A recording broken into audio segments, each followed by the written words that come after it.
suis le chef de projet RESCOUT.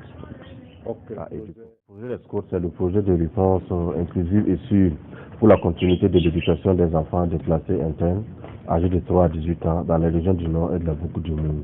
Donc c'est un projet d'éducation en situation d'urgence. Vous êtes sans savoir que depuis un certain temps, il y a en tout cas beaucoup d'élèves déplacés qui viennent avec leurs parents pour en tout cas se réfugier dans des milieux encore plus sécurisés. Et donc quand ils viennent dans ces zones-là, leur éducation est mise en branle. Voilà pourquoi en tout cas l'ONG EDUCO à travers le projet RESCOUT essaie en tout cas d'améliorer et de contribuer à la continuité de l'éducation de ces enfants-là. Donc l'objectif à terme de ce projet est de favoriser l'accès à l'éducation des enfants déplacés internes, dont au moins 11 500 enfants que nous comptons toucher. Nous avons 2 régions, la Boucle du Monde où nous intervenons dans 2 provinces, les provinces de la Kossi et du Sourou. Et au niveau du nord, nous sommes dans les 2 provinces du Yatenga et du Lourou. Donc au total, c'est 11 500, comme je le disais, enfants déplacés internes que nous comptons toucher. Et quand on prend en compte, il y a des enfants déplacés, il y a des enfants de la population haute, il y a des enfants vulnérables, des enfants handicapés. 36 monitrices réparties en 18 au niveau de la Boucle du Monde et 18 au niveau de la région du Nord. Donc il faut préciser que dans le processus de la mise en œuvre des activités, les enfants âgés de 3 à 18 ans, quand vous essayez de regarder, il y a la maternelle là-bas, à savoir 3 à 6 ans. Et donc 3 à 6 ans, c'est de la maternelle en fait. Et donc nous comptons en tout cas mettre en place dans les écoles bénéficiaires là, des centres, des espaces préscolaires qu'on appelle communément des bisongos, quitte à ce que ces écoles-là accueillent des enfants déplacés internes de 3 à 6 ans et qui vont en tout cas fréquenter ces centres-là. Maintenant, on peut pas... Corneille Maré, inspecteur d'éducation des jeunes enfants.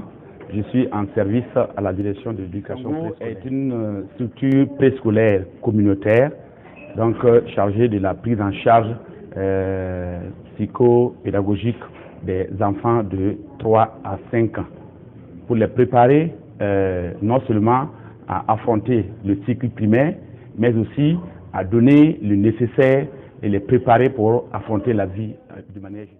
Alors, ces animatrices, c'est une formation initiale, ça veut dire qu'elles n'ont pas encore reçu une quelconque formation.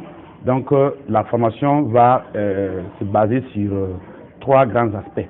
Le premier aspect, c'est la connaissance générale de l'enfant, le cible que ces dames-là vont avoir à prendre en charge. Il faut d'abord bien connaître l'enfant, connaître ses besoins, connaître ses préoccupations, connaître ses particularités pour mieux l'encadrer.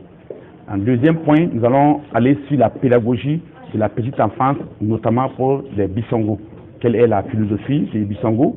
Quelle est la pédagogie qui est développée dans les bisongos? Quelles sont les activités qui sont menées au sein des bisongos? Donc, nous allons aborder tous ces aspects. Et en troisième lieu, nous allons maintenant voir quelles sont les compétences qu'une petite maman doit avoir. Voilà, les qualités d'une bonne petite maman, d'une animatrice, si vous voulez, du bisongo. Nous allons aborder ces aspects-là, de sorte qu'elle puisse savoir exactement ce qu'elle va faire sur le terrain pour être efficace. Alors, une bonne petite maman, comme vous le savez déjà, le nom même est révélateur. Le nom dit que c'est une petite maman. Donc, l'éducatrice doit jouer le rôle d'une maman de substitut. Alors, il faut aimer les enfants. Il faut savoir prendre soin des enfants. Il faut aussi pouvoir aimer l'éducation de la petite enfance. Quand on n'aime pas quelque chose, c'est un peu difficile. Il faut aimer la chose et se donner vraiment, s'engager vraiment. Et puis aussi accepter les activités qui concernent le nettoyage de l'enfant, les soins de l'enfant. C'est pas souvent facile. Une petite maman doit pouvoir aimer ces choses-là. Et en plus de ça, il faut la compétence pédagogique, bien sûr, maîtriser les activités qui sont déroulées au niveau du préscolaire. Ouedraogo Mamadou, je suis en service à la DPPNF du Yatenga, chef du service des études de la planification, chargé de la direction par l'intérim en l'absence du directeur empêché. Vous savez que l'éducation de base va du préscolaire jusqu'au poste primaire. Et lorsque vous regardez les interventions des partenaires dans le cadre des réponses à apporter face aux défis sécuritaires et sanitaires qui impactent négativement le développement des activités pédagogiques, il n'y a pas assez d'intervention à l'endroit de la petite enfance. Alors, c'est pour cette raison que nous voulons saluer à sa juste valeur l'intervention de EDUCO qui va prendre en charge les enfants de 0 à 6 ans dans les centres Bissongo qui seront érigés dans 4 écoles au niveau de la province du Yatsenga. L'intervention a lieu également au niveau de la région de la boucle du Mouhoun. Alors nous voulons vraiment saluer cette initiative de EDUCO qui entre en droite ligne de la politique éducative du ministère qui vise le développement de la petite enfance.